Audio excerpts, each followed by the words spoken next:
আম্মু আমার পিঠা খেতে মন চেয়েছে, বানিয়ে দিবা?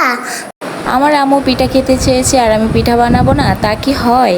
আগে বাসায় চলো, আমরা ইউনিফর্ম খুলবো, দেন ফ্রেশ হব, দেন পিঠা বানাবো। ওকে?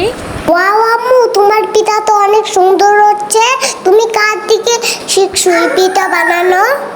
মায়েদের কিছু শিখতে হয় না, তোমাদের মতো ছোট্ট মামুনিদের আবদার পূরণ করার জন্য মায়েরা আগের থেকেই সব জানে। বুঝেছো আম্মু?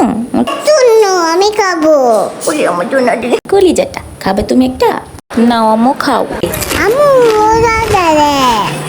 ও তাই? মজা? ওলি বাবা, খাও খাও খাও। আচ্ছা আম্মু, তুমি এই পিঠা কি আগেও খেয়েছিলে?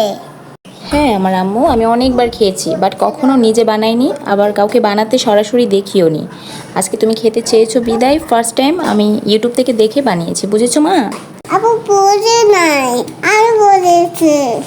তাই নাকি? তুমি বুঝেছো আম্মু? ওলি আমার কলিজা। হ্যালো ভাইয়া আপুরা, আপনারা তাকিয়ে কি দেখছেন? আপনাদেরও দাওয়াত রইল, চলে আসেন আমাদের বাসায়, খেয়ে যান একটা একটা করে পিঠা। ওকে, আল্লাহ হাফেজ, টাটা, বাই বাই।